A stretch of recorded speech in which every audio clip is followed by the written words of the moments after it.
Daily news India 1.0 में आपका बहुत बहुत स्वागत है। युद्ध खत्म नहीं हुआ, इलेक्शन शुरू हो गए, वोट की राजनीति शुरू हो गई, रोड शो शुरू हो गए। विपक्ष के नेताओं को अपनी गिरती हुई साख को बचाने के लिए विदेश भेजा और यहां पे अटैक शुरू हो गए।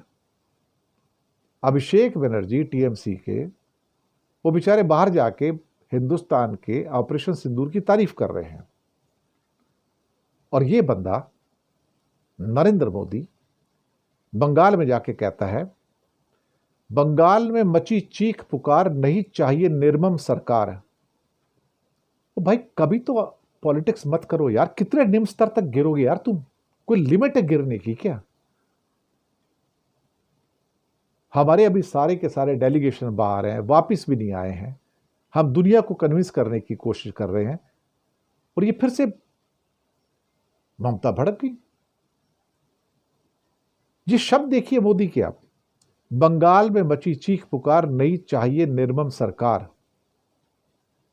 और कहते कि टीएमसी सरकार के पर भरोसा नहीं है, तो फिर टीएमसी के अभिषेक बनर्जी को फॉरेन क्यों भेजा आपने? फिर सवाल है ना। ममता भड़क गई और कहते कि क्या ऑपरेशन सिंदूर की तरह ऑपरेशन बंगाल करोगे क्या? हिम्मत है तो करके दिखाओ। वो कहती पीएम मोदी ने जो कहा है उससे हम ना केवल शॉक्ड है बल्कि दुर्भाग्यपूर्ण है। मुझे तो शर्म आती है, ये आदमी हमारा प्राइम मिनिस्टर है,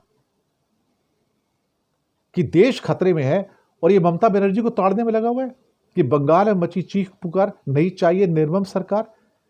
अरे कुछ तो सोचो भाई, आप प्रधानमंत्री उस देश के। ममता कहती है कि पूरा विपक्ष देश दुनिया में देश का प्रतिनिधित्व कर रहा है। उन्होंने देश के राष्ट्रीय हितों की रक्षा के लिए साहसिक कदम उठाया, लेकिन पीएम और उनके नेता वो चुनाव में व्यस्त हो गए और बंगाल में आके फिर अब ऑपरेशन बंगाल करेंगे क्या वो?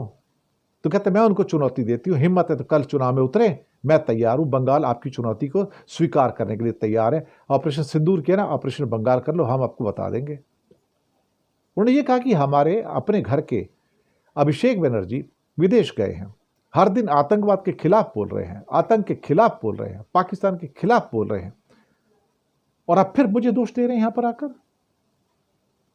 बोलते पीएम मोदी झूठ बोल रहे हैं। ये ममता कहती है मोदी इज स्पीकिंग लाइज, वो देश को लूटते और भाग जाते हैं। इस तरह से बात करना अच्छा नहीं लगता। हालांकि ऑपरेशन सिंदूर के बारे में मेरी कोई टिप्पणी नहीं है। सही तो बोला कि मोदी झूठ बोलते हैं और आगे कहते हैं वो देश को लूटते और भाग जाते हैं। मुझे लगता है कि मोदी को कोई शर्म लिहाज नहीं है। ही इज ए, मतलब लज्जाहीनता ही उनका एकमात्र गहना है। वो दरअसल इस देश में प्रधानमंत्री तो क्या कुछ भी बनने का लायक नहीं थे, लेकिन देश का दुर्भाग्य है कि देश के लोगों ने उसको उस पोस्ट पे लाके खड़ा किया है जिसके वो लायक नहीं थे। इसे कहते हैं ना bad luck of a country.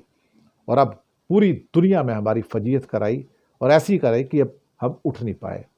पूरी दुनिया में हमारी लोग, जो सारे 200 देश है ना, कोई हमें सपोर्ट नहीं करता।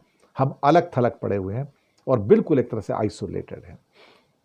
तो ममता दी के साथ हम खड़े हैं और ममता दी ने सही कहा कि ये जो बंगाल में मची चीख पुकार, नहीं चाहिए निर्मम सरकार, ये विभत्स भी है और ये बहुत निम्न स्तर का है और बिलो द बेल्ट है। और वैसे भी मोदी से इससे बेहतर आप उम्मीद भी क्या कर सकते हैं। शुक्रिया।